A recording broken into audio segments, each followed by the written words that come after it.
We're doing the music.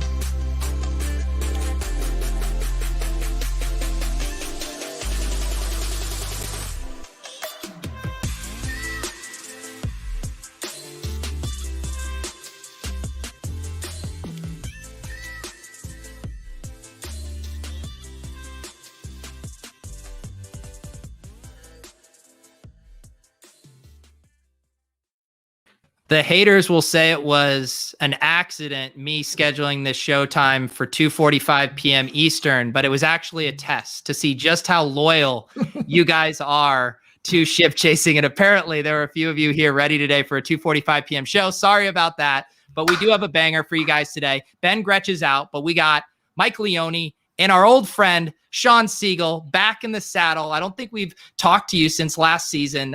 Shawn, thanks for joining us. Pleasure to be here. It's always exciting to be on Ship Chasing. Of course. And Leone, how are you doing? I've been every time I go in our Discord chat, there's 100 messages. I can't keep up with you. I want to make a shirt that just says Ben Gretch is typing, Mike Leone is typing, Pat Crane is typing. It says Daily Rojo is typing. To you. I'm doing well. The big underdog release, you were in Miami for that. That's pretty sweet. The tournament got released, so I've been, just getting all our best ball rankings ready over at ETR. Yeah. And Crane, how are you doing? I'm doing good. Just got Dynasty rankings, Superflex rankings for the first time. I just got those over to ETR. So the rookie ranks, the Dynasty ranks, Superflex ranks, it's all up there. Is it up there, Mike? Is the Superflex ranks? Yeah, I'm pretty sure it's up there, but if it's not, it will be very shortly. Shawn, do you feel like we're having a changing of the guard? Because this feels like the first year where a lot of the sites are using like the Superflex rankings as their default rankings, because for years it was always the one QB was kind of the industry standard. Well, Superflex really is just taking over. And it's a lot more fun to play. If you're in a startup, the whole first round is a lot more level. If you're in a future rookie draft, those rookie drafts, the first round picks are more level across the board. One of the fun things about rookie drafts that are going on now in Superflex is with all those QBs, you've got a full round that's very exciting. And so, and we've got some great ADP with the Rotoviz Triflex leagues that are going now. Great format. With the FFPC. Yeah. It gives you a really clear, I think, and true ADP for folks who are wondering what high stakes drafters are doing. Yeah, and for those of you guys who, I always make the assumption that everyone is reading Shawn and following Rotoviz, but if not, definitely check them out. They were cranking out a ton of instant reactions to the draft. You guys have the draft guide out where you have your updated rankings in those. I was poring over those today, and there's a few points I was looking at, both Pat's and your rankings. We have some fun kind of differences there. We're pretty far off on some of these, Shawn. Yeah. I think we got some good stuff to explore tonight. But what was your kind of overall, take post-draft as far as how you're feeling about this class in general as it compares to previous years? Well, in Superflex, it's fantastic. In one QB leagues, you and I are drafting right now. And of course, you're taking all of my players from me. Even trying to trade up for that second pick in the first round, in the middle of the first round, you're taking guys with second round ADPs like the 106 so that they're no longer there for the rest of us. But yeah, it was a fun NFL draft. You prefer some of those running backs to go into better situations so that, we have more running backs that we can use. That didn't really happen. Obviously, I know you guys had the big debate on Bateman last week live with the NFL draft. That's a controversial one, especially now with Wallace also being there. They may have, I think you could argue, and most people aren't going to believe this, but you could argue that they picked the third and fourth best wide receivers in this draft, in which case, with the volume they have, that makes it pretty tricky. So interesting positions, interesting landing spots, and it makes it fun for drafts this week. Leone, are you already underway in some rookie drafts? I have 3 that start Monday, so it's going to be hitting all at once. And I've got the 104 and a bunch of them. And I was really hoping one of the quarterbacks would drop, but I think I'm going to end up with a lot of Jamar Chase, not a bad consolation prize. No, not at all. Pat, have you started any of yours? Saturday and then Monday. Okay. Yeah. So let's start with, actually one of the bigger kind of differences in your guys' ranks. I ended up today in this draft I'm in with Shawn. I just drafted both of them because I will just, try to, I figure both of you won't be wrong about these aggressive ranks, but I'm talking about Shawn having Rondale Moore at number 3 overall and 1 QB, and Pat having him down at 10. I believe. And then it was basically flipped for Rashod Bateman, where Pat has him very aggressively ranked up in the top 4. And for Shawn, I think he was at 11 or 12. So why don't we start with Shawn with the pro Rondale Moore here, and we can work from there. Well, I like these guys with the really early breakout ranges. Matt Spencer has done some fantastic work for us on the site, adding even some improvements to that calculation. He has Moore with the 3rd earliest breakout age of any wide receiver prospect this century. Then he goes to the Arizona Cardinals. You've got that exciting offense, or the offense that should be exciting if they had the pieces to make it work. Now I think they do. So you've got an up-tempo offense. You've got Kyler Murray. Hopefully he takes the next step as a passer, because he really had some weaknesses there last year.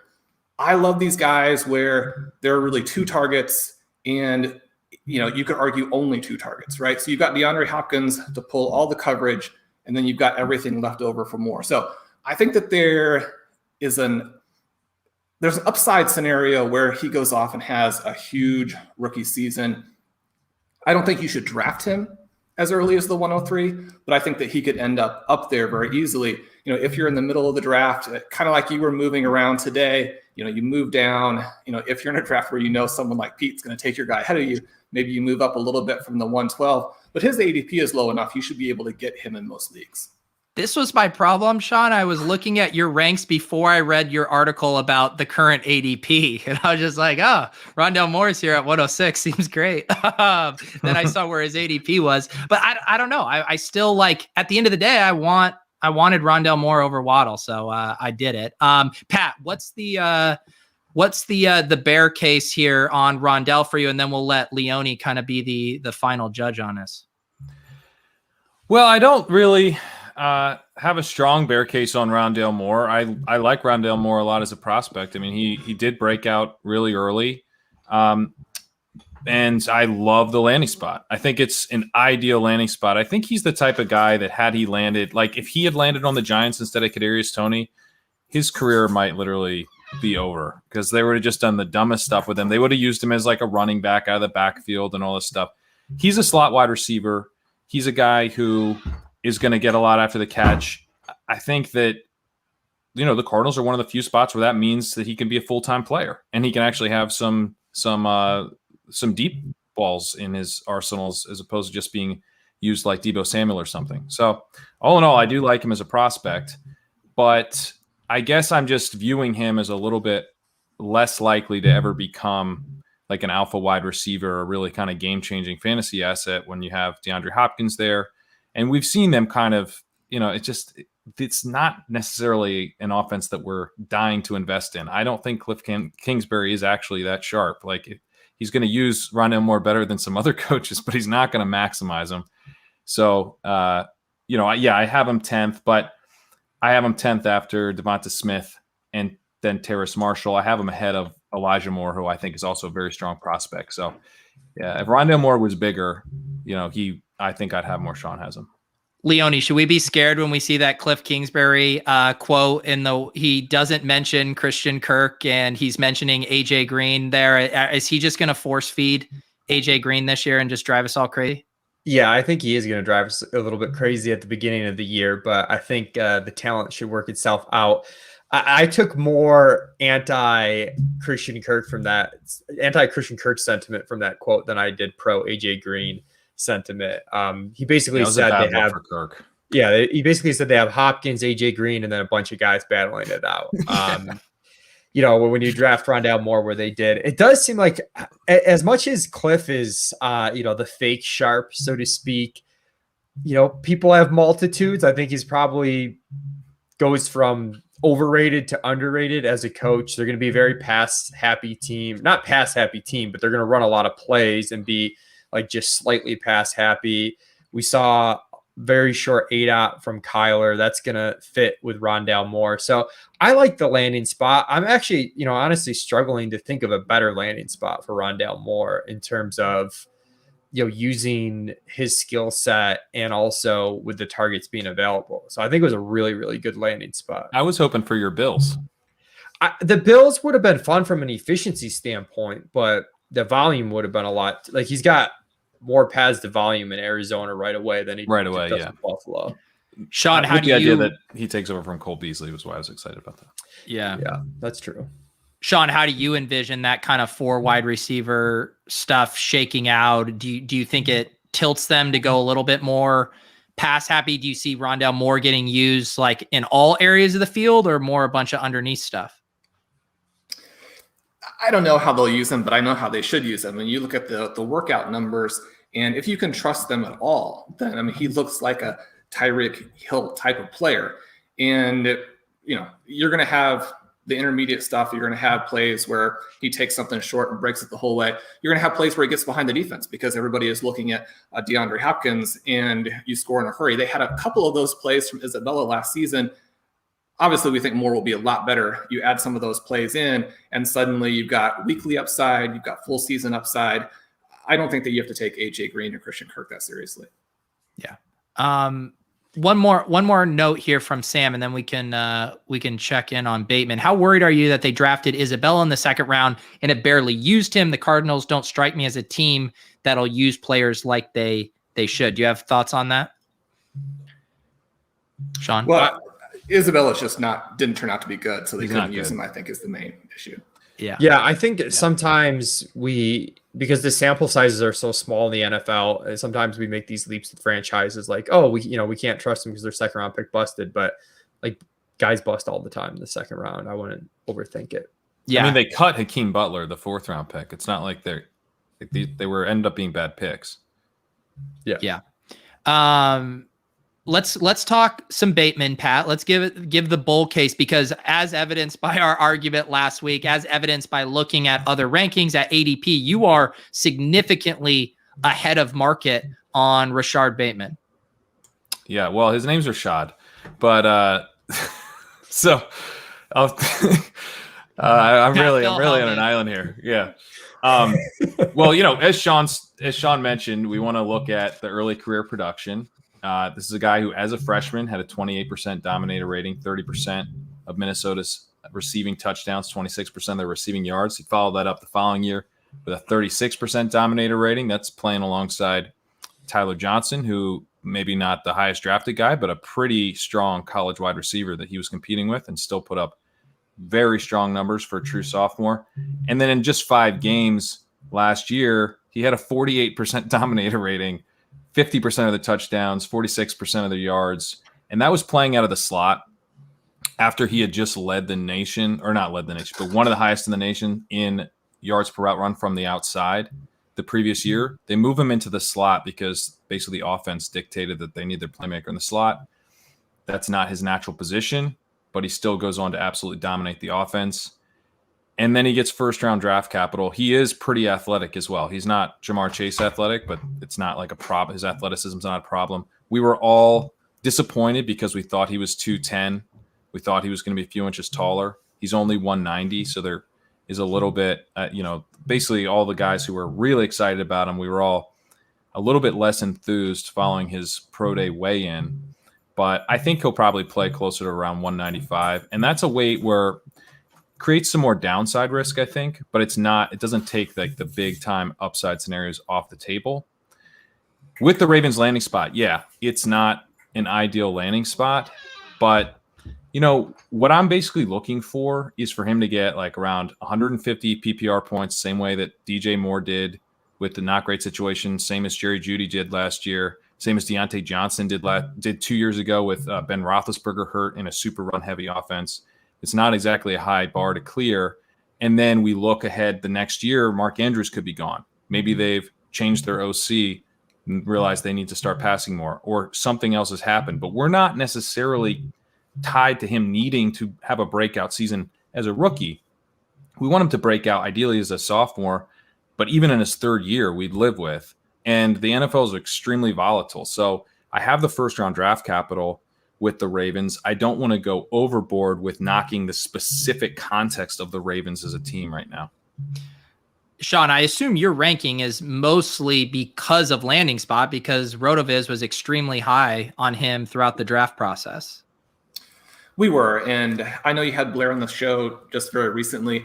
For anybody who doesn't know, I think Blair Andrews and The Wrong Read is, maybe the best. I mean, I'm biased, obviously, but one of the best article series, in fantasy football. One of the articles that he wrote recently was looking at his random forest model and how you pick the next Justin Jefferson, which we always sort of plug because Blair was all over Jefferson last season. And there are 4 guys who really sort of stand out as being potentially undervalued. You've got the 2 Moores, you've got Bateman, and you have Wallace. Bateman is a fantastic prospect. It just would have been great if he had gone someplace else. You look at the Ravens, 45% passes over the last 2 years. Only 4 other teams have even thrown it less than 55%. And so, you're looking at just a very different situation with them than the rest of the NFL. That said, I think that Lamar Jackson can be this kind of guy who, not through his passing prowess, but through the way the offense is explosive, does some of the same things that Russell Wilson does for his receivers. So you're going to have plus efficiency, and all the things that Pat said were true, where you want to buy talent, not short-term situation or short-term opportunity. So definitely still like Bateman there. It's just unfortunate that it's not a slam dunk situation. Leone, where are you at with Bateman? Yeah, I'm kind of in the middle here. I do see some routes to increase passing volume for Baltimore. They really didn't run a lot of plays last year. I think like that comes up. I think their pass rate comes up, not only like consciously if they decide to throw more, but they just ended up in a lot of games where their pass rate expectation was really low. And I think there'll just be some natural regression there that'll force them to throw more, due to game context. So I think it's okay. I think what's difficult with both Wallace and Bateman landing here, like you kind of need Marquise Brown to be bad and to lose some target share here pretty quickly. Because even with the increased pass attempts, for someone to really hit, they're going to, some of these other spots, guys can hit with like an 18 to 20% target share, right? You're going to need probably in that 25+% for Bateman to really pay off in a big way. So I kind of, and I think, and Pat, and I think he can get there, but I would take I'm kind of boring. I kind of have it the draft capital order. Like I would take Waddle and Devonta Smith probably ahead of the 2 guys that Shawn and Pat really like. With the point on Tylan Wallace, I really like Tylan Wallace as a prospect, but that 4th round draft capital is usually a killer. So to me, I'm not that worried about him coming in and like being a problem for the guy they just took in the 1st round. I think unless he's good, Yeah, unless he's good, but he's going to have to be really good, like really good. Yeah. You just don't see guys like even Antonio Brown took multiple seasons to emerge from day 3, It's very uncommon. It was kind of fun to see the Ravens GM talk about using analytics with those picks to match up with the film, and they kind of declined to say what those analytics were, but it's neat to see them using whatever numbers they've used seem to line up with what you guys are using, since you guys were both high on Bateman pre-draft. Yeah, Shawn, you think Ravens, any Rotoviz subscribers over there with the market share and breakout age? Oh, it probably was just Matt Spencer and Blair Andrews that they were using. I mean, why somewhere else?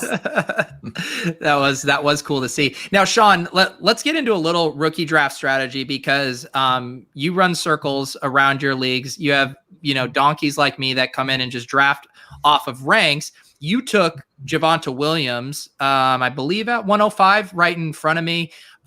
Even though you have Rondale Moore, gotcha journalism, ahead of him. My guess is you think that Javonte Williams' stock is going to be a more attractive early on, give you more flexibility in the trade market, more outs. Is that correct? There were a lot of different things going on here. One of the issues, I actually traded down from 104 to 105, even though ETN was there and I have him much higher than Williams. But this team that I have, it is bad. And I have 10 picks in this draft that I kind of, worked through with the team at the end of last season. And, You hate to kind of say this because people always make this argument in other contexts, and I think it doesn't really work. But there are a lot more wide receivers from that point on that you can take shots at if you have 10 picks. If you just have one pick here, then I would have gone in a different direction. But I also have a lot more ownership of some of the other guys. And so that factored in a little bit. I thought it'd be fun to have him there in case some of the upside scenarios with him are correct. In the running back prospect lab article that I published yesterday or the day before, he actually comes in with the same score as Harris post-draft. And while there are some very clear ways in which Harris's situation is better, I've talked to some people who also like the situation in Denver. If they somehow did come down with the QB, then I think that a year or two from now, we're going to see Williams. I think it's 50-50 at least that we still see Williams ahead of Harris. So it's also a little bit of play on, you can move down, you can get a similar kind of guy as the person who's going 101. And so those were some of the things that factored into how I played that particular draft. Gotcha. Yeah. It's interesting because who has a better chance of having a good quarterback in 2022? Denver has I would say a meaningful better chance to have that quarterback. There's no plan in Pittsburgh, and they're going to be good enough to get themselves out of any draft spot where they could actually take a quarterback high, I think. Mike, is Harris going to be one of the most overdrafted guys in the first round this draft season? I think he'll get there. I was surprised. I don't know if it was just because of Underdog's default ADP, but when they launched their post-draft contest, I saw Harris go the end of round 3, and I was like, okay, I guess I'm buying here. But if he starts moving up early second, 1-2 turn, I'd take guys like Zeke Elliott over him. So, hey, yeah, actually, this reminds me, people are asking for it. I do need to, you're embarrassed that I'm going to do this while Sean's here, right, Pat? We got to pull up this photo that you drew. Oh, that's fine. I'm happy with this. No, he's happy with it. He loves that photo. All right. It's as I'm getting this pulled up. This was a good bit. I enjoyed it. Someone tried to make a bet with me off of this. Tell me, set this up as I'm pulling this up, Pat. What are we about to look at? So Leone basically just Mike dropped that he thinks that Zeke outscores Jonathan Taylor 40% of the time. Okay.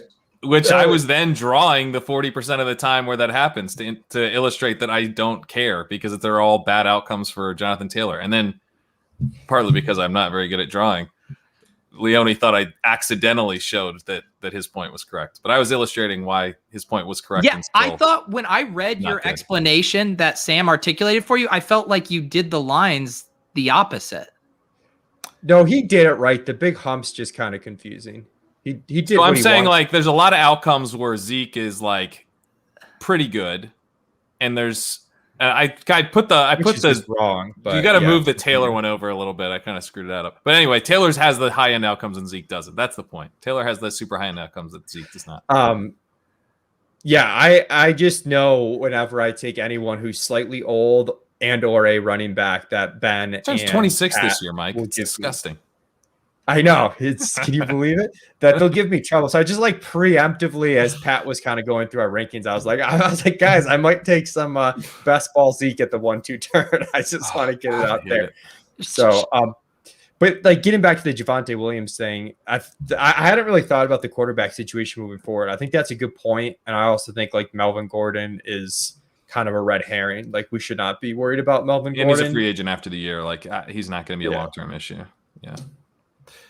I do with my Javonte ranking. I was struggling because I was you see Melvin Gordon's a free agent, then you're then they're probably going to get a quarterback next year. So it's easy to then assume that all happens. But we see all the time that then what ends up happening instead is then they also draft a guy in the 3rd round next year, or they don't get the quarterback. There's still a lot of unknowns with Javonte.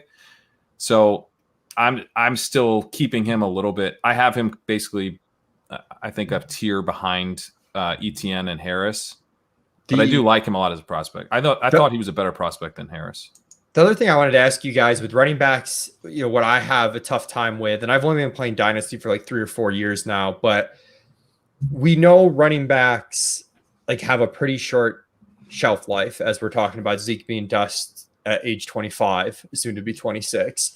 And it's hard for me to not overrate landing spot, I guess, given that I'm kind of in the mind frame that these are short-term plays to begin with. So I want a guy who's going to produce right away. Yeah, my philosophy is to be like really picky, basically, and it's okay to come in a year after and pay up because now you've seen something that confirms it's worth paying a lot for. Because these guys are all super expensive as rookies anyway. Mm-hmm. Shawn, where are there places you would take Harris in the draft, or would he just have to be such an extreme faller for you to prefer him compared to other guys? No, I mean, I would take him if he's 5'6", but he's not going to get to those spots. I have some Devy ownership of him. One of the things that I like to go back and look at is sort of where these guys were going, especially after 3 years. Because if you're 3 years in college and you're a superstar and you can't trade him in Devy, the people would not be drafted that early in a reality draft, and that's a pretty big red flag in terms of what you're looking at going forward. I think Mike's point about what you're going to do right away does matter, because so much of the value you get from your running backs, both in terms of actual production and in terms of trade value, comes in those first couple of seasons. And so you really can't be looking very far down the line. The trade value that you get from a running back, and really what you would like to do if you're going to take rookie running backs in these drafts, is you take them, you play them for a year, you hopefully win in the playoffs with them, because even if they get off to a slow start, they're going to score big points in the playoffs like a Jonathan Taylor if they're stars, right? And then you almost have to do this thing that's very difficult, which is to trade them right away. Yeah. Well, if you have to wait through this first year, the trade value plummets. You can't trade them right away. They do need to then have good points in that window that comes right after that, and then you try and trade them. Someone like an Ezekiel Elliott, the big problem with him in Dynasty isn't really even what he might do scoring-wise, but just that when he does get to the end, or even in the middle of the season, if he's having a good season, and you need to try and flip him, you can't get anything. And so you've got to be looking at trying to turn these guys so quickly, and so they do need to score right away. Yeah. Another guy that I think has been polarizing throughout the year, and Shawn, I think you've been a little higher on him than maybe most of the other people who focus on analytics stuff, and that would be Devonta Smith. And I'm guessing you would have even been maybe even a little higher on him if you like the landing spot more. But where are you at with him in rookie drafts now that he's kind of following in that no man's land there in the mid to late first? I do like him. The problem, obviously, is the 4 years, and there's been so much research done that from a lot of people. Blair, again, another fantastic article recently looking at how it might not be as much of a problem for him. When you're looking at these guys who just underperform their draft position by so much, when you go back and look at where they would have been after 3 seasons, they made a huge jump based on that 4th season when they're playing as old players against younger players. And you can't take that season seriously in the same way. Smith, there are lots of reasons to believe when you look at him versus the other Alabama wide receivers that maybe he's the best guy. I mean, I think there's a good argument that at least he has a small edge in being the best of those 4. You put that in context, you got to like some things about him. The other thing there is his overall production at the end wasn't just good, it was insane, right? Travis May has this great metric called the adjusted production index, where he looks at both dominator rating sorts of elements and yards per team attempt, touchdown per team attempt elements. And, not surprisingly, someone who won the Heisman Trophy is up there in the 99th percentile. And so when you look at the fact that he's probably the best of these Alabama wide receivers and his final production was just, off the charts, I think you have to give him some credit for that, while understanding that there are red flags with his profile. Yeah. Leone, where are you at on Smith? I like Devonta Smith. I have him as the wide receiver too. I have it Waddle, Smith, Bateman, Moore. Wait, Chase. Oh, sorry. Chase is so far ahead. I just didn't even count him. All right, you're really out there in the non-Chase division. Okay, gotcha. Yeah, I mean, if we're playing, like, if we're not being overly concerned with landing spot, like Pat kind of noted with Bateman, and I don't even know if it's that bad of a landing spot. Like, I think Jalen Hurts could be good. I think they could throw more with Hurts this year than they did end of last year, kind of when he got thrown in there. And there's a target void there. It's not too hard to immediately work your way towards target. So I'm in on Devonta Smith. I read Blair's article. That was part of what got me on him. And I don't know, I just think there's enough. As much as we don't want to overrate the Baltimore landing spot for Bateman, it is so extreme that like I'll get the guy that was just absolutely insane production wise in college and went 10th overall. Pat, you're lower on him though. Granted, you have Bateman ahead of everyone, but and I think did you bump up Devonta Smith post draft relative to where you had him? Actually, I had him. He stayed exactly the same for me. He stayed literally exactly the same overall for me because you knew he was going basically where he was going. I mean, the favorite was basically the Eagles, so it was all kind of baked in. But I am a little bit lower. I mean, he is 166 pounds. That is a very significant red flag, especially because Shawn's written about like when we want to draft the small guys, they need to have elite speed. We don't have any testing on him, but he is not the type of player where we expected him to run even probably like a sub 4.4. Like he might have run right at 4.4, but not like he's not a true burner. So that's a little bit of a concern. And the other thing is that, yeah, he was really good through 3 years. He was really good his third year, I should say. He didn't really do much as a freshman or sophomore. That's a red flag to me. He did have a really nice junior season. It's pretty clear he was the best wide receiver while all four were there. And he was the most efficient wide receiver in yards per route run and the most productive in 2019. So that's really nice to see. I would love to have known what his draft capital would have been had he come out that year. Because, I read Blair's article too. I thought it was a very good article. I'm not convinced he wouldn't have been a second-round pick if he hadn't come out as a senior.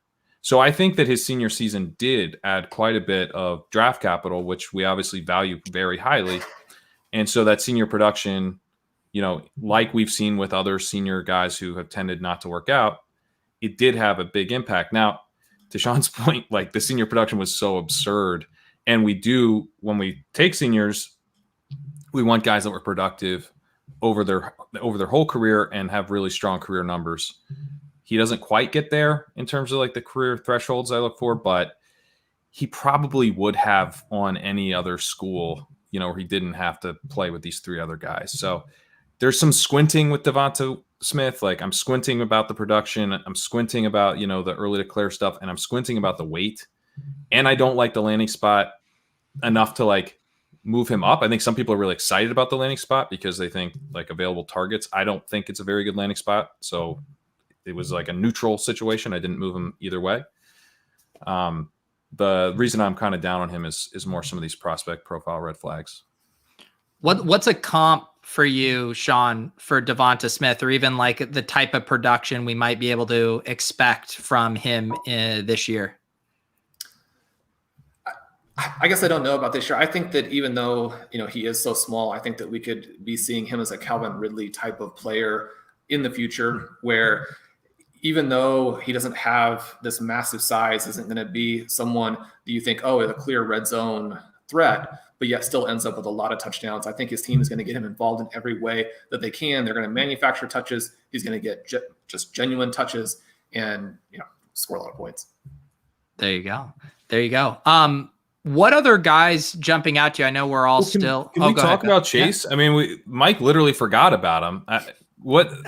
Shawn, where are you at on Chase? Like, how high do you who do you compare him to from draft classes past? Well, looking at him in the wide receiver prospect lab, I mean, he's like the top guy since Amari Cooper.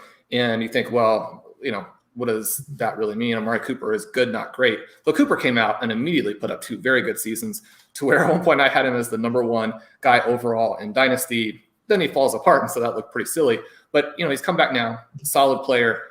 But a guy who is that good, that early, that athletic, drafted where he's drafted, I mean, he immediately becomes someone that you want in every single format. I mean, he's going to score a ton of points as a rookie. I mean, he's going to be a good redraft player. And so I think you're talking about him as being sort of the next guy to follow in that Calvin Johnson, Julio Jones sort of tradition, although, not quite at that size. I think the athleticism for him has kind of almost gone like a little bit under the radar, maybe partly because we didn't have the combine and partly because we just knew he was going to be the number 1 wide receiver and we didn't really even need that athleticism to move him up the board. Like the production was already there. but he ran a 4.34. He had 41-inch vert, 11-foot broad jump, 3.99 short shuttle, which is absurd. No one has good short shuttles. 6.96 three cone. I mean, he crushed everything. Now, I guess he took the year off. I assume he was training these drills a lot, but you know, he like I could train these drills all year. I wouldn't crush him. Like he's he's an incredible athlete. Well, and Harris is a better prospect than Josh Jacobs and Clyde Edwards-Helaire, but people who are taking him at the 101 and passing on Chase, I think they're going to be just as disappointed in the near future as people who took Edwards-Helaire over Jonathan Taylor last year. Leone, have you done any of your kind of like pass rate expectancy numbers for the Bengals this year? I mean, are we going to get 50 pass attempts a game from Burrow and he's going to be able to support all three of these options? Yeah, so Cincinnati ran at a pretty high pace last year when Burrow was in there. They were pretty pass happy. They were pass happy both because their expectation was high because of this game context they were in, but they were also, even with that accounted for, they had a high pass rate over expectation. I think it ended up like maybe a little bit negative just because, you know, it was a disaster after Burrow got out of there and got hurt. But I think, you know, Anthony Amico calls them Cowboys North. I think they could run at a really fast pace. And at that point, if you're running at such a fast pace like Dallas did last year when Dak was in, even if you're just neutral in pass attempts, like that's what we see with Dallas and Arizona. I mean, not neutral in pass attempts, but neutral in pass rate. Like we see that with Dallas and Arizona. They run so many plays that being neutral in pass rate actually gets you really high in pass attempts. And then there's a pretty big ceiling there, depending on the game context. So I think there's room for Chase and Higgins. That's one of my favorite stacks in underdog right now, just in redraft alone, is like getting those guys. You can get at 4-5 turn. Sometimes you can even get them at 5-6. I got them at the 5-6 turn in one draft. So those guys, I think people are too concerned about target share and who's going to get what there, instead of looking at this is an offense that could be really good with a prolific college passer who made us feel comfortable with his production rookie season in Joe Burrow. So I'm really high on Chase and just this offense in general. Me too. Yeah. And Shawn, I mean, you've always been very high on Tyler Boyd. How does Chase's presence affect him in the offense for you? And I think these three guys are going to be more productive than what we saw from Cooper, Lamb, and Gallup last year. I mean, they're going to put up huge numbers. I think all three of those players, I have a lot of Higgins and I have a lot of Boyd, and post-draft I get a lot of offers asking people if I want to sell low on them. And no, I mean, I'm continuing to try and bulk up on all three of those guys. I think that one of the, maybe stealth, maybe just very straightforward things that's happened post-draft, if you're in Superflex Dynasty startup, one of the things that was always a little bit surprising was the ADP for Lamar Jackson and Joe Burrow relative to other quarterbacks. I mean, it's in the same range. It's in that first round range. There's not some massive discount, but those guys are undervalued. I mean, if you can get Lamar Jackson, you can get Joe Burrow now in these first rounds of Superflex startups, you've got to. I mean, they're going to be fantastic players for you with how these offenses are going to run. Yeah, I had Burrow behind Lawrence pre-draft, and I changed that today. I think the ceiling on him this year is just so exciting, and it seems like maybe Jacksonville's going to do their best to ruin Lawrence. So, yeah. Wow. Why do you say that? Just because they drafted a running back? Well, they said we have a question here about Kadarius Toney, and they said they really were bummed to miss out on Kadarius Toney. So, are you worried they don't like Visca, Pat, at all? Oh, of course I'm worried that I don't like Visca. They were like replacing everyone that was there beforehand, and Visca was there beforehand. So it's definitely a concern. But I just, Davis was pointing out that Bevel was pretty run heavy, kind of establishing it. And of course we know that he was playing Adrian Peterson a lot. But I think, if they end up just being this kind of like boring offense that thinks they're creative, but is actually not, is actually pretty predictable. It's just it's gonna be a bummer. People keep talking to me about how their pace is going to be up this year and it's going to be better for everyone. But they threw the ball, I believe, like 69% of the time last year. I mean, I guess if they're really bad again, they could throw a ton, but I think a lot of that, comes out in the wash. Obviously, the pass attempts are going to be way more efficient coming from Trevor Lawrence than they were from Gardner Minshew, but yeah, I'm not expecting this crazy. Like, I think a lot of people are anticipating an uptick in team volume that might not be. Just because Gruden's so slow, but you don't think you think. Well, I think in terms of the passing game, it's just going to offset with a pass rate that's not as. I mean, 69% is really high. I think that was the second highest in the entire league, if I have it right in front of me.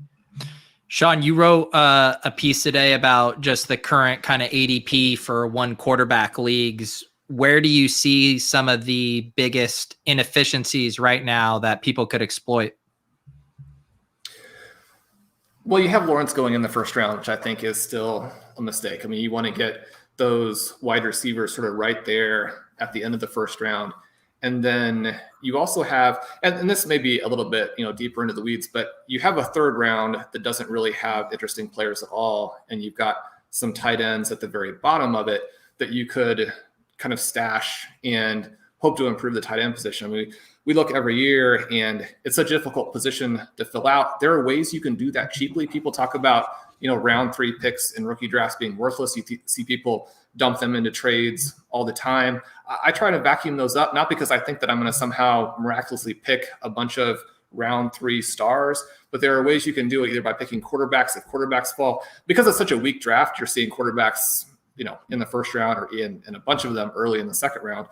But in more normal drafts, you can take QBs, you can take some of these tight ends. I think that's a way to use those picks in a fashion that they do have some value because you're getting solid day 2 guys as opposed to day 2 guys who had no production. And so there's no reason why their team should have drafted them there, or you're getting day 3 guys who are being drafted really late. Shawn, where are you at on Zach Wilson? Because I feel like in one quarterback, he probably will be the guy everyone just keeps passing on. Some of these shallower leagues, especially, like same thing that happened with Herbert, where he just, you could get him in these shallow leagues in like the 3rd through 5th round, depending on. I want to hear I want to hear where you put him in Superflex. Well, too. we can hear that too. Yeah, so he's going in the 207, 208 range, which that's well below the Lance Fields area. I think that unlike the Jaguars, where you got a lot of weird, uncomfortable, negative vibes from the draft, that some of the things that the Jets did were encouraging. And so you have Moore with him as well. And suddenly this wide receiver depth chart starts to look not so bad. And you also have the situation where I think we have to give at least a little bit of credence to the fact that the NFL people all liked him ahead of some of these guys. I mean, it's hard for fantasy owners who can see the scenarios for Justin Fields so clearly and try and understand why, a team like the Denver Broncos, for example, would have passed on somebody who would seemingly have changed their franchise around. Yeah. And yet everybody wanted Wilson. So I think that you could have a lot of upside there that fantasy owners are just not giving credit for. If you can get him at a good price, then, you definitely want to do that, have at least some ownership. Perhaps this is a situation where he really blows up. I mean, he's not going to be Justin Herbert, who was just a superstar and a very undervalued prospect, but he could be somebody who really helps you in these leagues where, Mike mentioned Superflex. I mean, he's a much more interesting player in that, but I think you want to get him in all formats because the price doesn't reflect what he could do for you. I think he could be Ryan Tannehill is what I'm thinking. Yeah. Leone, what about the other Moore here? Elijah Moore, that seemed like he's going to be a part of that, late first, early second. If you're up there at, 1-9, 110, you can basically have your pick of these guys. Is he an exciting guy for you? Yeah, I like Elijah Moore. I think the landing spot could get overrated by some people. By overrated, I mean people might think of it too negatively. I think the landing spot's fine. Jamison Crowder's not there long term. It's possible he could even get cut or traded prior to the season. So we saw decent draft capital for Elijah Moore, and I think he's just after that. I'd put him right where Pat has him, which is wide receiver 7, behind Terrace Marshall, behind Rondale Moore. Yeah. Shawn, are you still excited about Moore? You mentioned him in that kind of cohort of those early breakout prospects. Yeah, I think that he was someone who just goes a little bit under the radar, but all of the things we like really pop for him. I think that despite the size, the athleticism was even better than what I was hoping for. So again, how much you trust that in this season will make a little bit of a difference. Wide receiver, you still want these guys to come in and perform right away, right? Because we're seeing now the acceleration of rookie wide receiver performance, to where I don't think that you should just throw away that first year, in part because you want to score points right away in your leagues, and in part because the trade value is going to rest so much on what they do right away. Mm-hmm. But Moore, one of these guys who I think is going to be a very good long-term player. It's going to be, I don't say almost impossible, it's going to be very difficult for you not to come out ahead over the next 5 or 6 years if you take him in that 110, 111 range where he's going right now. Yeah, one thing Pat and I were talking about in Superflex leagues, I think early round 2 picks are really undervalued, and that might be something to take advantage of. Not just this year, but kind of broadly speaking, there's generally not a massive difference between the end of round 1 and early 2 historically. And you do see it specifically this year where, Pat has Elijah Moore 16th in Superflex. That's the 204. So you're going to get a pretty good wide receiver. And I like prospect. Elijah Moore. Yeah, exactly. Yeah. You're going to get a pretty good wide receiver prospect, and just people's perception wise, you're going to pay a lot less for the 202, 203 than you probably are the 110. Yeah. Andy in the chat, we need Shawn to preach the gospel of Rondale. You showed up late, man. We did that at the beginning. You'll have to get the rewatch. We were gushing, but we can answer this question. And I don't know if my heart can take it. I don't know if this entire show's collective heart can take it. Shawn, are we worried about Visca? Man, I think you have to sell everything that the Jaguars are saying and just hope that they run themselves like a real NFL team. Don't think that they can come in and do a bunch of things differently that are actually like Pat was saying, this idea that they're going to be creative when really it's very straightforward. NFL teams, yelling out the plays, doing all of that kind of thing and shutting this offense down easily. For me, he should be someone who fits perfectly with what they want to do. And so the idea that they would be down on the previous regime's players simply because they didn't pick them, that would be so unfortunate, because they do have some talent there. And, you look at Chark, you look at Shawn. These guys should be the foundation for what is a very exciting offense. And James Robinson, you feel so bad for him because he was the shining light on their team to be given that little respect. It's even worse than what the Broncos did with Phillip Lindsay, right? You're talking about someone who right away showed that he can be one of the best running backs in the NFL. And they're like, okay, well, we're just going to use another first-round pick at that position anyway. So concerns, yes, but I still love the talent for those guys. We got Sam grinding the athletic. He says they project Visca to be part of the starting 3 wide receivers. It'd be a huge insult if he wasn't. Even like in these early best ball drafts, the fact that you can get, I want to say I got DJ Chark in the 7th round, late 6th, 7th of one after last year going in the mid 4th. And now he gets a quarterback upgrade. I don't know. I guess this is where I said I was a little worried about Visca, and they just played the highlight reel over me and then never discussed it on last week's show. But he's going in the Triflex Dynasty leagues that Shawn mentioned. He's going before Rondale Moore. He's going before DJ Chark. He's going before Deebo Samuel. I don't know. I just feel more comfortable, I think, with all those guys. He should go ahead of DJ Chark. You think Chark's so? He's a free agent at the end of the year. If he doesn't have an awesome season, wait, but what does him being a free agent have to do with this year's best? He's talking about the Triflex. Well, I was talking Dynasty. Dynasty. I was talking. Okay. He was talking. I guess I feel a little bit of both. I don't know. I'm not terrified of Chark being a free agent, but he can't bounce back with Trevor Lawrence next year. He needs to do it. Which I generally don't like to be in that position where it's like, this is his 1 year. The guy has to do it this year. Mm-hmm. And if he doesn't, you lose a bunch of value. Because you can avoid that situation most of the time. Yeah, not to get us track from the rookies. But Shawn, what's your Chark take in this offense? I think that you have to like someone who has that vertical ability. And I think that the vertical ability combined with what could be volume from, if Lawrence is what everybody thinks, he'll be a strong passer for them right away. They have some of the players. They've added someone like ETN now. They have the ability to be a quick strike, fun offense, and Chark fits perfectly for that. There is a ton of upside.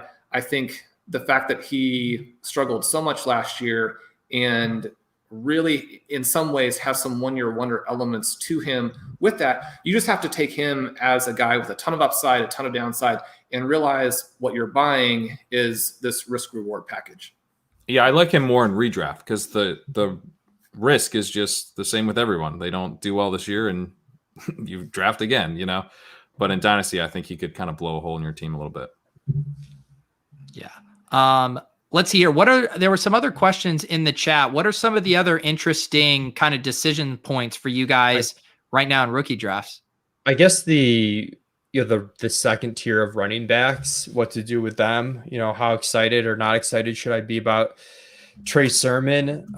That's like Trey Sermon and Michael Carter in good landing spots. Michael Carter not with the best of draft capital, but again, if you're talking about wanting immediate value out of your backs, it's not that difficult for Carter to send up that depth chart. And then Sermon's just in an offense that routinely churns out running backs with extremely high efficiency and guys that can put up really big weekly ceilings. It's just been difficult, to peg one guy as the main guy over the course of the whole season. Yeah, Shawn, do you have thoughts on that second tier of running backs? Definitely not the most exciting landing spots for a bunch of them. Yeah, well, I have almost 100% of, so it's disappointing for him to go in this spot. Hang on, Shawn. You froze literally as you said who you have 100% of. Yeah. Oh, yeah. Well, I think that's probably intentional by the manager. I've got 100% Hubbard. Right? Okay. And so to have him behind McCaffrey, I mean, you're looking now at a nightmare situation. No one on the planet, no one involved in fantasy football can imagine a scenario where McCaffrey is hurt again. I mean, that would be awful for everybody. I think that Sermon and Carter are very interesting. In the projections that I did sort of live on day 3 of what I thought that rookie drafts would look like, I had both of them higher than they've actually gone in this first 2 or 3 days where we have, 250 or so drafts already that we can look at. I thought that they would be higher. When we saw Vaughn last year just rocket up the board, and Vaughn was somebody I liked, but his slot in rookie drafts made absolutely no sense. Even before all of the unfortunate stuff later happened, I thought we would see a similar bump from Sermon and Carter. We've seen a little bit of a bump, but Pat, where should these guys be going? Let's see. I just put my rookie ranks away. You've got them right after Elijah Moore. So basically that wide receiver group. And then I have Trey Sermon right after, and then Dyami Brown, and then Michael Carter. And then I actually have Ramondre Stevenson right after that. I think he's a pretty nice value just because it's the same deal with the Patriots where they rotate these guys in all the time too. He gets 4th round draft capital. And I think he could kind of be a Burkhead type of guy to start. So, but yeah, I'd say I'd kind of view it as like a tier break after this class falls off a cliff. I have it Sermon, Dyami Brown, and like probably a small tier break Carter, another tier break Stevenson, a big tier break Kadarius Toney, Dwayne Eskridge, and then it's just all nothing. Well, what about Brown there too? I mean, he's going actually in the 3rd round, which seems kind of crazy. When we did our ranking summit for the Rotoviz guide a couple days ago, I mean, he's almost at the beginning of the 2nd. It's like a full round discount.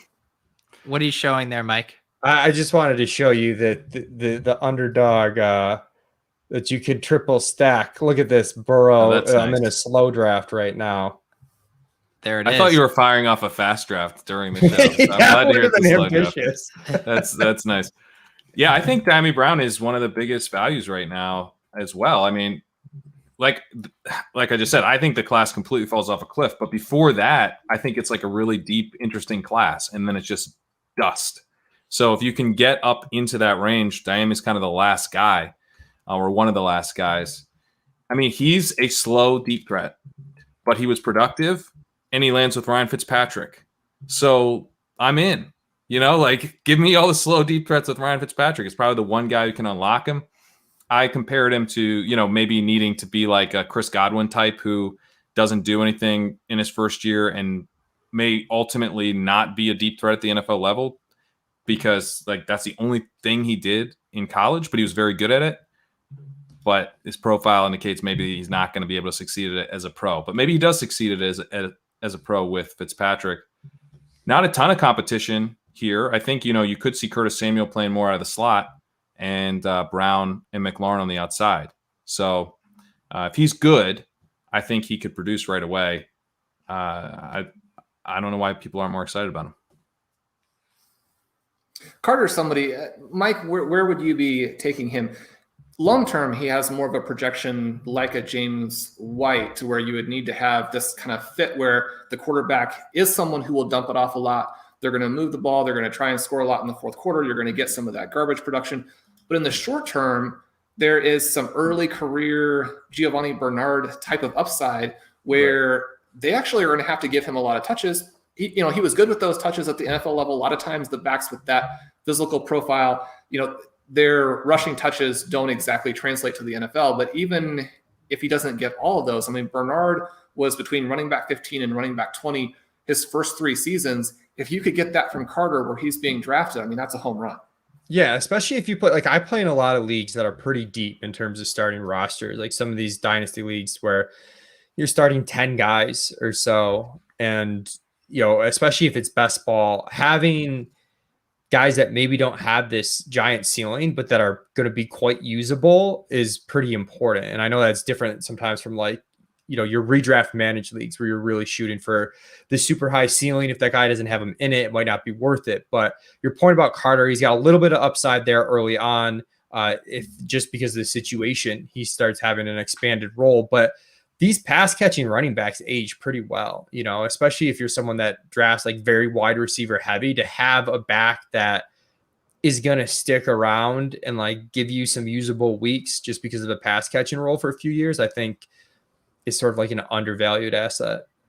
I also think that if like San Francisco had gotten rid of Mostert and Wilson and kept Tevin Coleman and then drafted Michael Carter, we'd all be super excited about Michael Carter. But that is his exact situation, and he's in a Shanahan-style system in New York. Oh, so Michael like, Pirine there. Come on, Pat. Yeah, you're right. The Michael P. Ryan, Ty Johnson. Someone could rain his parade. But I mean, it's a pretty nice situation. Yeah.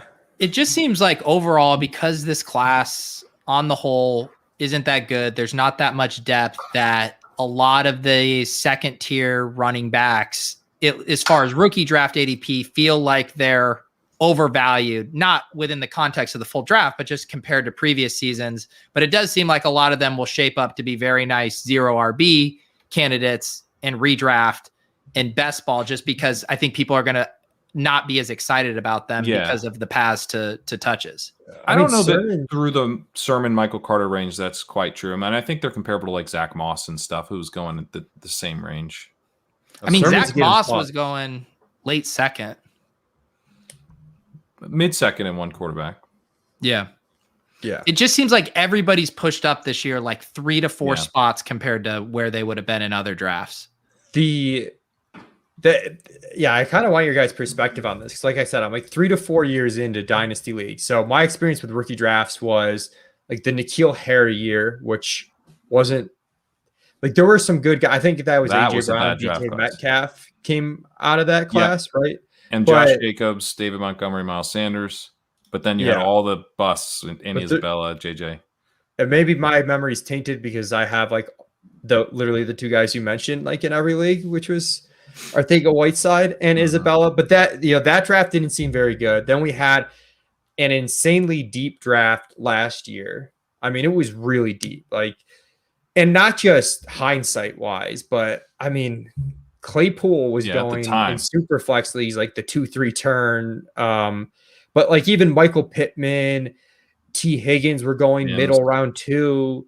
And then this year you get this really good top 8 in super flex tight end premium because you get the 4 quarterbacks and Pitts, which you don't usually get, but you do start to get the drop off. The end of the second round, as to Pete's point, feels like guys are like 3 spots off. So I don't know. I don't know what my specific question is, but I just wonder how you guys deal with the volatility of the value on picks, like when you're trading future picks, because it's like we've had 3 drafts and they've broken in 3 pretty different ways, 2 of which the last 2 years you've been pretty happy if you'd had picks, especially first rounders. One of which was just kind of like a meh year where you could see where you'd be willing to risk a future pick if you're going to get that type of risk reward ratio. Shawn, I'll let you go on this because my favorite strategy is one I learned from watching you. Oh yeah.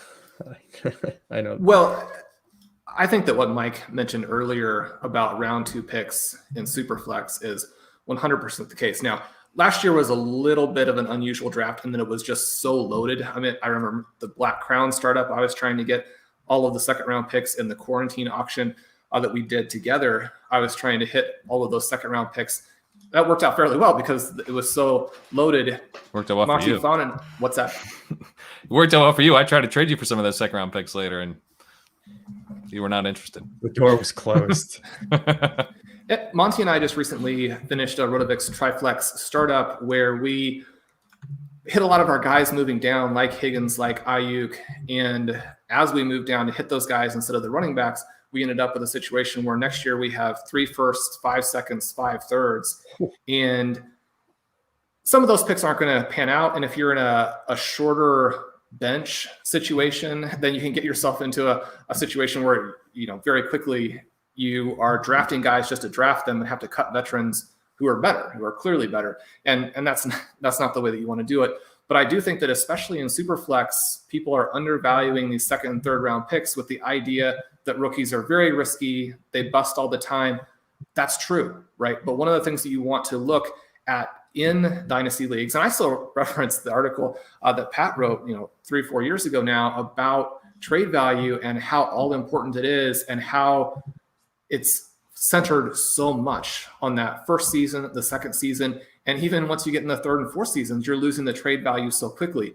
And so if you continue to sort of flip these picks, then that's where you end up with these dynasty teams that are true dynasties, where your team just has so many more superstars than anybody else's. But yeah, you can still lose. I mean, you can always lose in the semis, always lose in the finals, but every year you're there.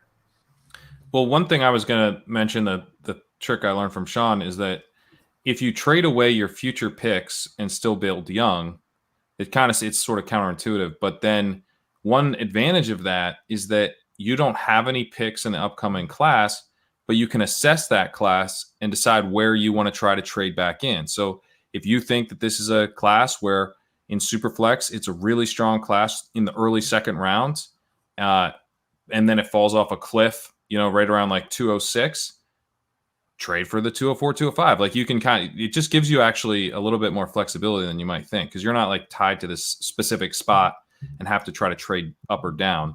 You can target specific players. You can even target players after they're drafted. So I've liked, in some ways, like getting these rookies sometimes easier if you don't have picks to start with. This is slightly off topic, but Peter, would you agree to a Dalvin Cook, Herbert Oh my God. trade if we have Shawn and Pat, as the arbitrators? They just decide what's fair, and we have to accept their ruling. Oh my God. Oh my God. Now, what's the format? This is a Superflex league? Tell him, because I was going to ask Shawn for his thoughts on this. Yeah. So it's just like the auction league, except it was a snake draft. It was just like our which is a Superflex tight end premium, best ball, 30-man rosters. You start I think you start 10 players. You can start 2 quarterbacks. You can start like up to 6 wide receivers, up to 6 running backs. You have to start at least 2 running backs, 2 wide receivers. So that's this setup. Peter has like no quarterbacks. He has Aaron Rodgers. He has the Green Bay quarterbacks on lockdown. I've got too many. I need some firepower. So that's the setup. So I enjoyed the Herbert for Dalvin Cook swap. That seems like something I'd be in, but then you also want a first from me. Well, I was thinking that might be too high after looking at Pat and Sean's rankings, which is why I said, why don't we throw it to arbitration? I am willing to do a deal on this. So let's, I'm willing to play this game, Mike.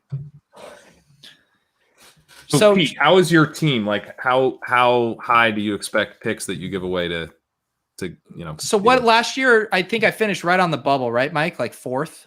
Yeah, you've got the 109, and you didn't trade. So yeah, your first spot out of the cash, and I think you lost by like 0.1 points for the last cash spot. Yeah, I remember that. Yeah, I do need quarterbacks. I guess it also comes down to, I mean, I could get a double whammy if Rodgers gets moved and I get like the Jordan Love Rodgers thing would be nice. But I'm not opposed to it. Like I need to pull up this league. Do I have Jonathan Taylor on this team? You have Jonathan Taylor and Dalvin Cook, which is why I thought you might be open to trading one of the running backs. Your quarterbacks are Tim Boyle, Joshua Dobbs, Nick Foles, Jordan Love, Gardner Minshew, and Aaron Rodgers. Okay, yeah, we could use some quarterback. So what? My quarterbacks, I've got Herbert, Hurts, Matt Ryan, and Matt Stafford. So that's why I'm looking to move on. Shawn, where from you start with Herbert for Dalvin Cook, what pieces need to be added to get that to an even spot? Yeah, I've got Cook just a few spots after Herbert, which probably isn't a large enough gap to reflect the true values there. I think that Cook is going to come out and have a massive season again this year. The problem that we've been talking about is that a year later and his trade value will be lower. A year later, if he does well, his trade value is going to be lower. But also a year later, if he does poorly, his trade value is going to crater, which is not the same situation that you have with Herbert, who also just obviously has massive value because he's a QB in Superflex. And so I think that trade with a second round pick is probably very fair. You know, if you start to push up for the first round pick, then the trade probably doesn't get done. That was going to be my counter, Mike, was a second instead of a first. Yeah, but I was going to come back and say swapping my second for your first, but I know that move. We've all done that move. I think it's a second. I think even swapping the first for the second is tilted to you a little bit. Okay. You sure you want to do this arbitration, Mike? I agreed to the arbitration. I'll do it. Wait, what second though? Because there's some future value, present value.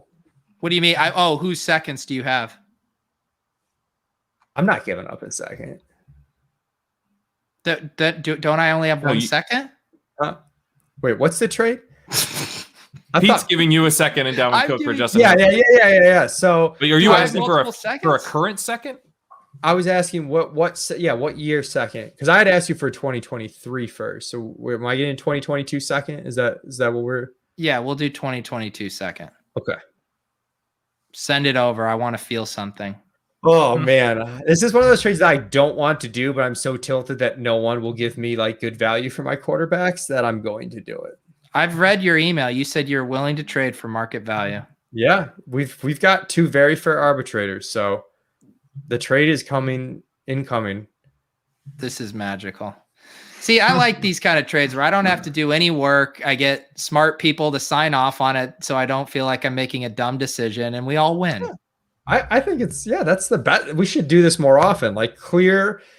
I like it. This could be a clear match of, I have a surplus, you have a dearth, and we match it up. There we go. You're the matchmaker, Shawn. It's done. Shawn, how many trades do you think you'll end up making across all your leagues through your rookie dynasty drafts? Probably, I don't know, 125. Wow.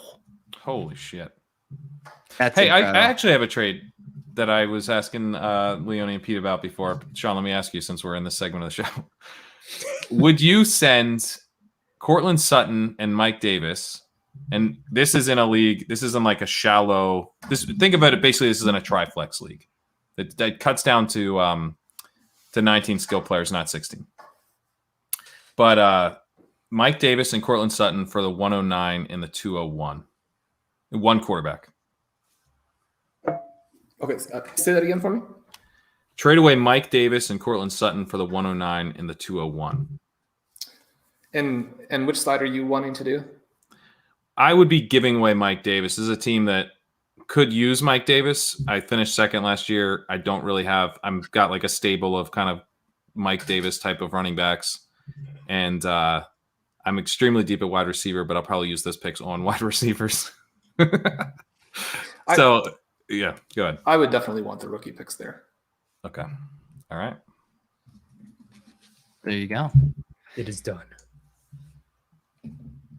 I'm accepting right now. I'm going to feel something as we Shawn, near the end. how Shawn and I in this quarantine auction where we were two of the teams that went all in, I think we were both tilted that we had traded our picks and that trade deadline. There was a lot of good stuff at the trade deadline last year, and I had no picks to buy any of it.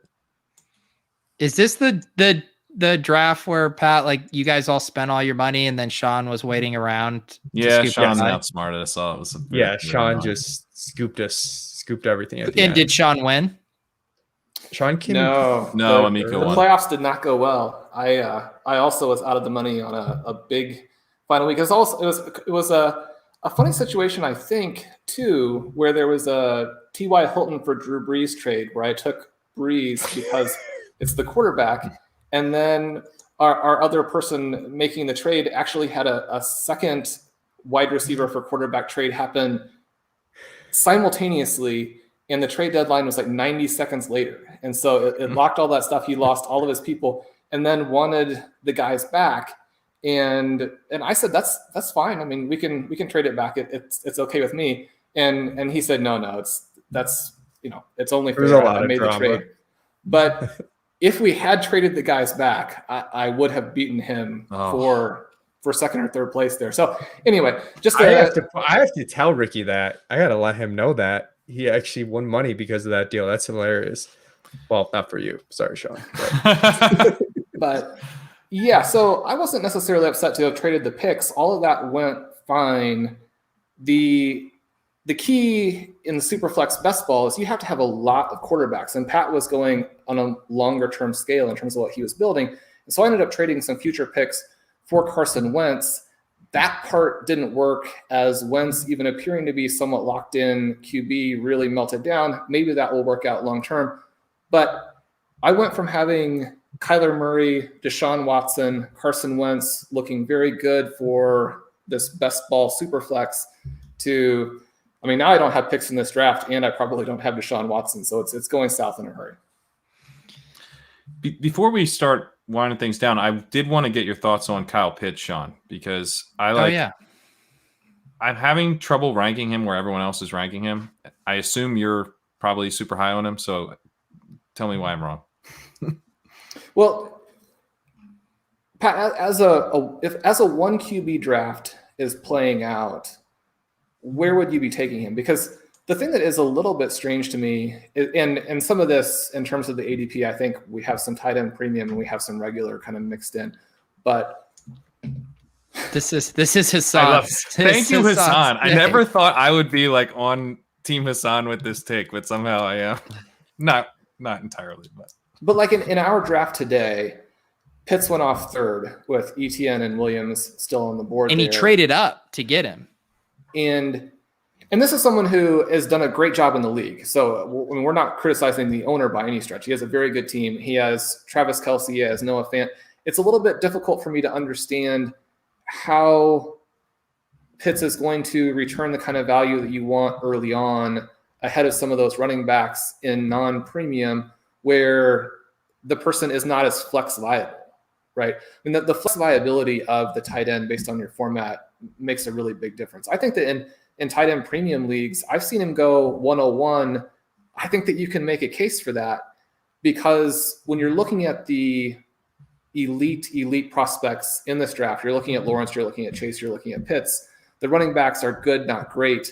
And so I always think that you want to take the superstars. And then if you have a position like tight end where there's a potential with the premium to score a ton of points. And then just a situation where if you do score a ton of points, you almost have an entire extra starting position. So I like Pitts. I don't know how he's going to do at the NFL level, but I think that his level of prospect at a position that's so difficult. I mean, Travis Kelce destroyed everyone last year. One of the things that I think helps to think about this, if Travis Kelce were 25 instead of in his 30s, I think he would be a legitimate contender with Patrick Mahomes to be the overall 101 in Superflex. If you have a tight end who could potentially give you that, even knowing that obviously that's a ceiling outcome, you've got to take that seriously.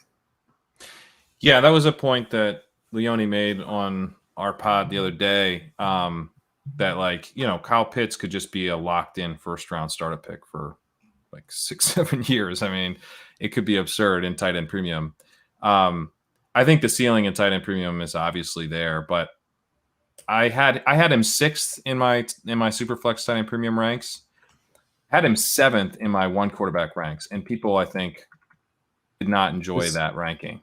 This is where I told you I like irrationally, maybe not irrationally, because Shawn just spoke to it a little bit, but like the gap for me between tight end premium and like regular is like huge, just because like that chance of just having that insane 101 type caliber player in tight end premium, whereas the risk in you don't quite have that same reward in just in a standard league, where at that point the risk starts to be like, you know, like I could see taking him over Chase and tight end premium. I could not see that in you know, in regular. Well, I wouldn't say I would do it, but like if someone had no tight ends and was in tight end premium, like I do not think I would fault them for taking Pitts over Chase. Even if he's turning in like what Austin Hooper did a couple years ago every year, that's really nice in tight end premium. Like that gives you a big advantage. You don't necessarily need to hit the ceiling outcome there, but that's not going to do it in one quarterback non-tight end premium. That's just not going to move. It's not moving the needle. Yeah. It was like everyone's got like Pitts fever, it feels like. And I think the landing spot for people was just, I mean, he's the first skill player off the board in the draft. He goes to a pass happy team that has had, you know, tight end fantasy success with guys that, you know, arguably aren't that good. And, you know, he's got protection in terms of an elite wide receiver in Ridley, but Julio's like good, but winding down. So like, you're not overly concerned about target share. I don't know. It seems like the nut spot for him, which doesn't mean he'll pan out, but it seems like the nut spot for immediate production, but I don't know if it's the nut spot for like becoming Travis Kelce, or like he needs to ultimately become the focal point of an offense and not have like a true. Yeah, but I mean, Travis Kelce's got Tyreek Hill there, and he's fine. Tyreek Hill does it with efficiency. He's not like. But their target shares aren't that far off. Like, I mean, you could get like Ridley and Pitts can have 25% target shares. You know, I mean. But isn't one of the main concerns with drafting tight ends that early in Dynasty is that it's going to take a couple years to get your return on your investment? So if that's offset by immediate production, that gives you more of a safety net. Yeah, maybe I'm nuts, but I've got Pitts T5 this year, just in redraft. So that's probably buoying my stuff a little bit, which maybe is aggressive. Like you could argue Hawkinson should be ahead of him, but I mean, once you get past those guys, it just almost doesn't even matter. So at that point, you're, you know, kind of taking that ceiling chance, but we'll see. It'll be really interesting to see what happens because it's a pretty unique spot. One of the points you guys have been taking Pitts in your best ball leagues, though, right? So you're expecting him to produce as a rookie. I actually personally haven't drafted him yet, but have you guys gotten him in any of your drafts? I took a middle round 6 in one underdog draft. That was it. But that's T5. That's your rank in best ball. That's not Dynasty. T5 is my rank in best ball. Yeah. I did not take him in best ball pre-draft. I was probably overly cautious on Pitts pre-draft, just given like historical tight end stuff. And I mean, also he went to Atlanta, which like I think boosted him for sure. But I was probably a little too cautious pre-draft when his price was actually okay. Now his price on FFPC is like insane in those best balls. Like it's wild. But underdog, it's like, I mean, if you can get him round 6 after Andrews, Well, and there's like the stuff there where I know we're still waiting on the schedule, right? For the full. correct. Yeah, we have the teams out the schedule. But we know, I mean, there's a good chance with the Falcons, you're getting probably maybe 2 dome games throughout the fantasy playoffs. You have a very talented rookie coming on late at a position where there's not a lot of hammers. Like, he checks a lot of boxes for a best ball large field tournament pick. For sure. For sure. I love copying out in best ball. Like, part of the reason I'm like rebuying Andrews too, it's just, and the 18 round best balls, whether it's FFPC or underdog, I mean, just being able to not devote a lot of roster spots to tight end and excuse it that way. It's just such a structural edge that, you can rationalize the exciting Pitts pick that I'm way. talking myself back into Hawkinson, who the situation was so gross. I didn't want any parts of it, but I mean, they don't have wide receivers, and people are real excited in Dynasty about Amon-Ra St. Brown, who I'm pretty sure is Hunter Renfrow. So, like, the target share for Hawkinson could be incredible. Could be like 30% pet.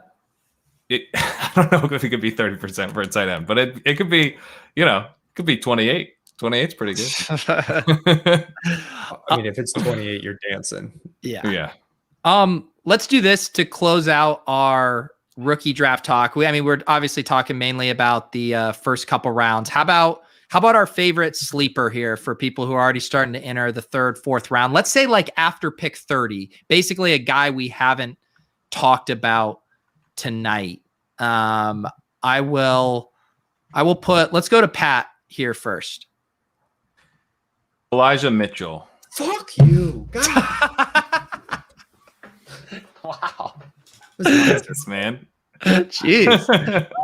All right. So he ran. This is a running back that the 49ers took in the 6th round. God, I didn't think that reaction was coming. 6th round pick from the 49ers. We need him to make the team, but we're here in the late. We're swinging for home runs. We're not swinging for singles. He ran a sub 4.40, sub 7.3 cone. He's a well-rounded running back. He had a 1.49 career yards per route run. He can catch. He's not going to be like an amazing receiver, but that's something he can do. I think he looks pretty interesting. Like, if he makes a roster, I kind of like him like almost as much as Trey Sermon. It's just that his odds of making the roster in the first place are much lower, and he's totally free. So I love him as kind of a scratch off. I am going to ask Mike to go next because I don't want Shawn to say someone have Mike tell our guest, fuck you. Well, how does Pat not take Seth Williams? It just feels disingenuous to me. I'm really bummed out about Seth Williams. It's like that draft capital, day 3 draft capital, lands in Denver. It's crowded. It's not a fun one to talk about. First ranked guy in Superflex, first guy outside the top 30, which was Pete's criteria. I'm not going to get over this. Okay. No, send it to Shawn. I need to recompose. Okay, myself. But you can't say anything. I won't swear at him. I promise. Okay. All right, Shawn, give us the goods. Well, what about the situation here with Hawkins? We had a lot of son of a. That was the other one he likes. Go ahead, Shawn. So we have all of these running backs drafted who weren't good in college, and in looking back over the last 5-6 years worth of rookie drafts, or you look at reality production, whatever, you just don't see guys who weren't good come in and do something meaningful in fantasy. But you do have guys like Philip Lindsay, like Myles Gaskin, who were elite college players, eventually, or right away with Lindsay, work themselves into a situation where they can put up points. And I think that it's easy to lose track of the undrafted players, but it can be better to just be undrafted. The 5, 6, 7, there's essentially no difference with being undrafted.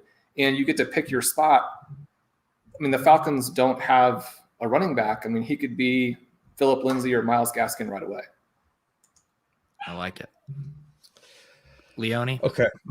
I guess it's weird that so many running backs come up here because the running back hit rates kind of start to plummet and the wide receiver hit rates kind of stay okay when you get really deep in the drafts. But I kind of like Kylan Hill. And this maybe it's overly landing spot dependent, but they lose Jamal Williams and AJ Dillon isn't really a pass catcher. So It seems like they haven't totally unleashed Aaron Jones in the past in terms of this huge workhorse role. So I could see a way that Kylan Hill gets on the field early on as a rookie, which Pat and I talked about on the Establish the Edge podcast, could be really good for, his trade value or just giving himself a chance to pop by getting on the field. He was 2.36 yards per route run as a senior in Pat's notes. So I think there's a role for him early on, which is like hard to say for the backs that you're taking like this deep in rookie drafts. There we go. I haven't done enough work to give one with a straight face, but I will say, looking at those 4 early breakouts that, Rotoviz has been talking about, in the top, is it top 25 of all time, Shawn? Yep. Yeah. So Tylan Wallace there, I'll take a stab on him. It might be a year or two, it sounds like, but if they start passing more, and who knows, maybe he's even better than Bateman. Sorry, Pat. It's possible. It's possible. Very, So very productive. there you go. Guys, thank you for hanging out. Thank you, Shawn and Mike, for joining us and talking rookie drafts. I'm sure we will have much more of it coming here in the future weeks. And as I mentioned, all the good stuff over at Rotoviz with Shawn. You guys cranking out all kinds of stuff. Anything else on the horizon for you, Shawn, and your kind of near-term content roadmap? Well, we're going to look tomorrow, I think, at the 5 reasons that trading down in your rookie draft is even better for you than you realize. So we know that the hit rates at that very top can be very good for you. I'm going to look at some of the reasons why you want to just keep getting picks and why trading down actually has multiple good benefits. There you go. Yep. Always good to trade down if you can. Leone, Pat, you guys got Pat's rankings are now up at Establish the Run. Leone, what do you got going? Tomorrow, recording a Best Ball Underdog podcast with Justin Herzig and Adam Levitan, talking about how to try to win the $1 million on Underdog. So that should be out sometime tomorrow evening. There you go. Use promo code Pete when you sign up on Underdog. Pat, look at Murphy there, man. Hey, Murphy. He's getting big. Hang on, let me go big to Murphy for the wave. Thank you guys for coming out. We'll see you guys next weekend. Peace.